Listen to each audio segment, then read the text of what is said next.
Hey guys, it's Friday morning. I'm sure many of you have been looking forward to the weekend. Hope you have a fantastic one.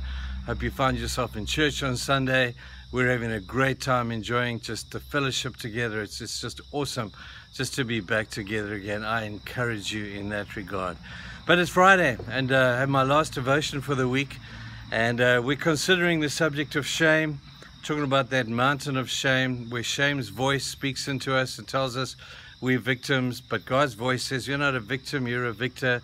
We've heard the voice that says from Satan that says you're a slave and you're a sinner and you're dead and you're buried. We are anything but. Now I want to close today by probably, for me, one of the most beautiful pictures that you will find as it relates to what we're talking about now. Satan would want to tell you that you are a beggar. But Jesus would want you to know that you're in fact a brother. I love the beautiful passages, and there are a number of them, that speak of us being heirs with Christ. Let me read one of these verses to you and just think about it, if you will. It comes from Romans chapter 8, and let me read this to you. For you did not receive a spirit that makes you a slave again to fear, but you received the spirit of sonship, and by him we cry, Abba, Father. The Spirit himself testifies with our spirit that we are God's children. Now if we are children, then we are heirs of Christ, heirs of God, and co-heirs with Christ, if indeed we share in the suffering, in order that we may also share in his glory. We are co-heirs with Christ. We receive the inheritance from God of heaven, the same place that Jesus will be one day with us. Remember, he's not our butty, you know. He's not your butt. He is your brother, as he is still God. Don't over-humanize this kind of sentiment, but at the same time, never forget of the beauty of the co-heirship of Christ. But Satan wants you to think you're a beggar. When you look back in the Old Testament, you see a story of David. And I believe that this was David at his very, very best, because when you forgive, you win. And he had an incident in his life where he calls his servant, and it's probably at a bit of a peacetime situation in his life. And he calls his servant Ziba, and he says, "Hey, Ziba, is there anybody of the household of Saul still alive that we can show kindness to?" And Ziba said, "Wow, we've never done that before, and that's a very unusual thing for a king to want to do to people who he's taken over the kingdom from, but I'll check it out." Ziba comes back to him and says, "Yes, there is in fact a guy. His name is Mephibosheth, and he lives out there in the desert." David says, "Go and find him. I want to see him." So they go out there with an army and they find Mephibosheth, and he's a cripple. You see, he was dropped when they left the castle or the city, and he suffered from this back injury, and he was a cripple. So Ziba says, but David, he's a cripple. He's of no use to you. Why don't we just kill him now and save us having to bring him back? And David says, "Bring him back to me." And so they drag Ziba into the presence of David. And by tradition of the day, he should have died. But David just smiled and said, "Mephibosheth, do your best to stand up." He said, "Mephibosheth, but David, why?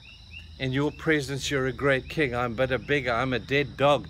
And he says to David, "Why should I try and stand in your presence? Because I have nothing to offer you." And David said, "Just stand up. You're not a beggar. I'm going to make you a brother." And the beauty of David is he says to Mephibosheth, he says, "Mephibosheth, I'm going to give you back everything that your grandfather Saul had. You are going to be an heir of everything that he would have left you in his will. I'm giving it back to you.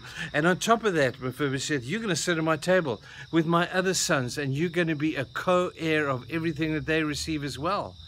And he says this to him, and he says, "You're going to come, and you're going to walk, and you're going to talk, and you're going to live with me, and you're going to sit at my right hand when we eat our lunchtime and our dinner time meal together." He restored everything to him. He made him a co-heir with Absalom, the beautiful one with all the hair. He made him a co-heir with Solomon, the wise one. And there's Mephibosheth, you know, a man who has nothing much to offer, but David took him and said, "You're not a beggar, You are a brother.